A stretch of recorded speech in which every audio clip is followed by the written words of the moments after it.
Obviously on Solving Saab. Pulling this, we are at max oil.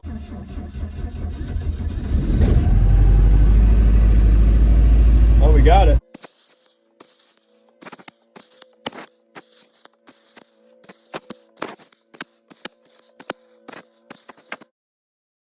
All right, Saab people, it is day 3 of working on the Sonnet here. When you're watching this, I think it's gonna be part 4. So as you can tell, it's snowing pretty hard, or at least it was, and the car's covered. Today, I'm just gonna be poking and prodding around the car. I'm gonna grab a rubber washer to put on top of the intake bolt so that it seals properly. I'm probably gonna put this back on the lift so that I can try and see how the dual exhaust setup hooks on the bottom. And I'm gonna run the car a few times today to try and clean up the carburetor. I'm gonna see if I can find an additive to put in the fuel tank so that I can get this thing running and idling for longer than 25 seconds.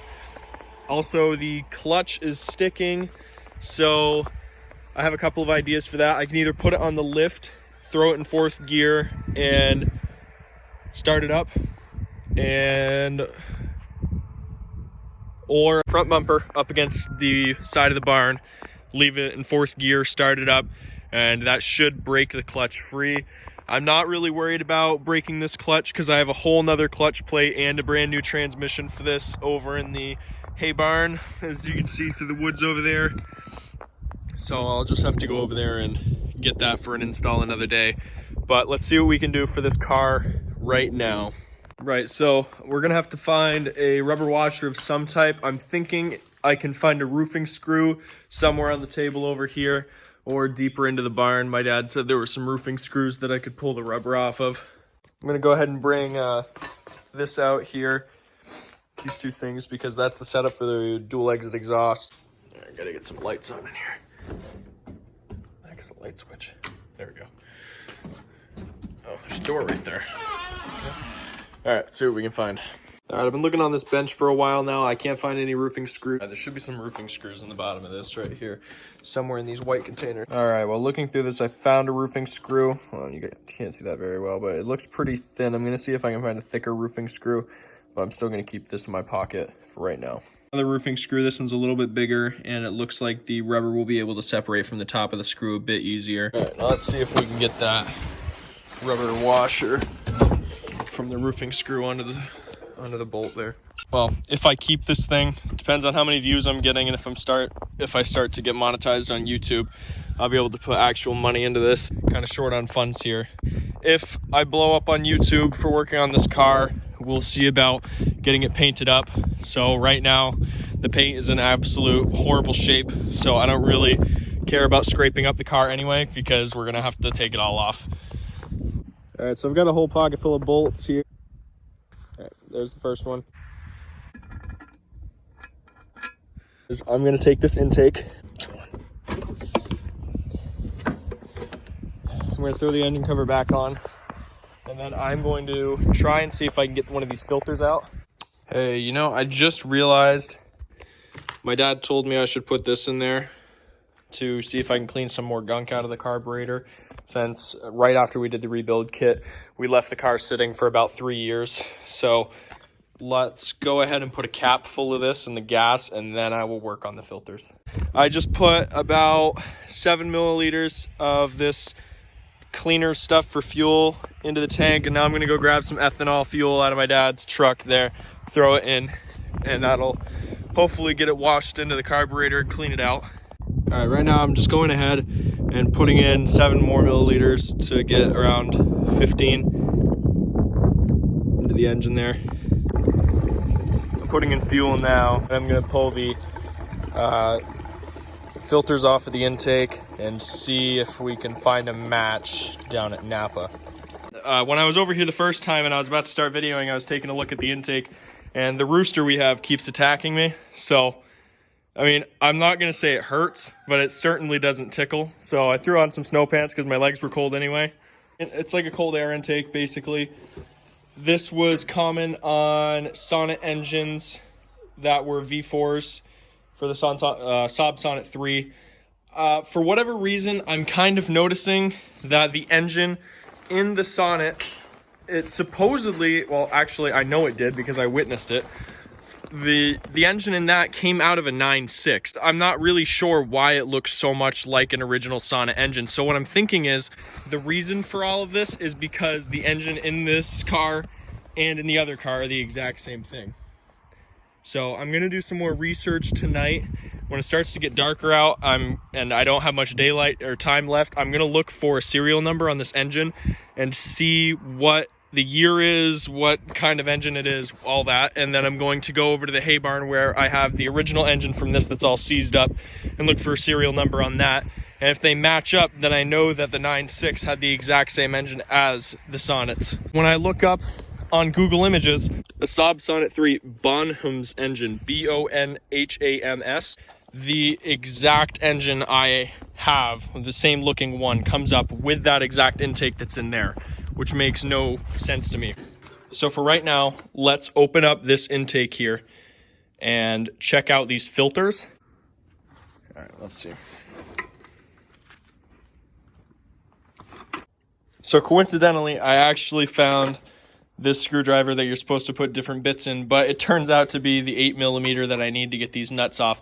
However, I'm right about to get it off and it can't turn anymore. So I'm gonna throw some PB Blaster that's in this bottle. That should penetrate the bolts and make it a lot easier to open. And it's a penetrating fluid. It's like WD-40 on steroids. One. Try not to get it on the filters. All right, after about 10 minutes or so of trying, I finally was able to get the cover off of that. Oh, okay, perfect.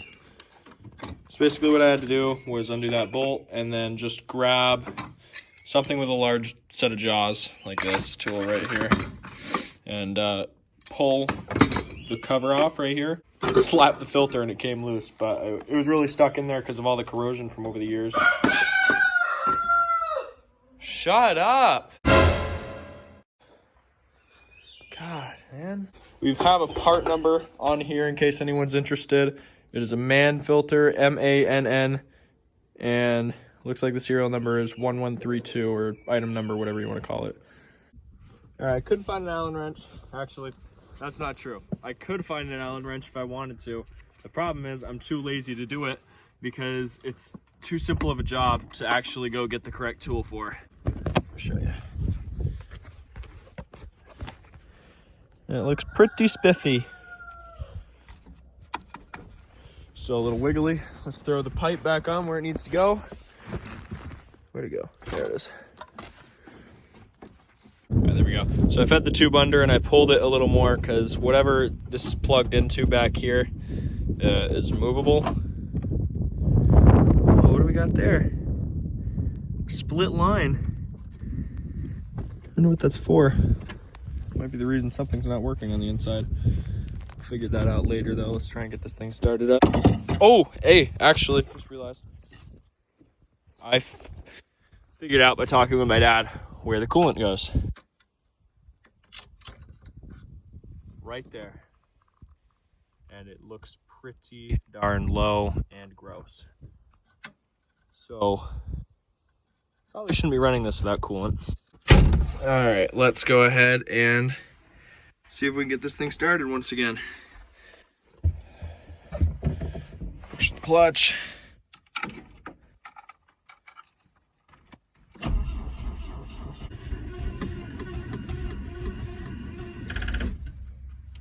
Yeah, battery's dead. All right, well, I guess that's all for today, folks. For this next part of the video that you're about to see, I took a break from filming for a while because the battery was dead on the car. I had to go put it on a charger to get it working. So what you are about to see now is after I have charged the battery, put it back in the car, and I had my brother help push the car up to the lift area so we could get it back on the lift. And I'm gonna start working on coolant, which I think I've already picked up at this point in the video. Do they even lift?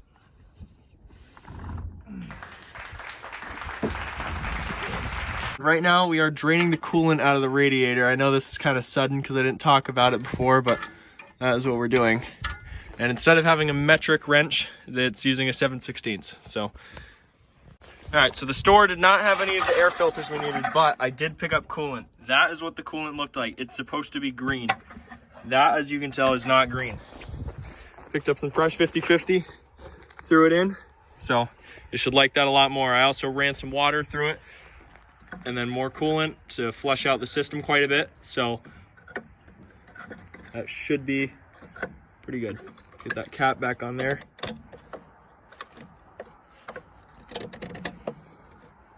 Okay. Thanks for watching the video, guys. Sorry it got a little hectic at the end. I hope you enjoyed it, and there will be more to come. If you have any ideas or suggestions, leave them in the comments. Anything you particularly like me showing in the videos, I can do more of that. Don't forget to like and subscribe. Part 5 coming soon.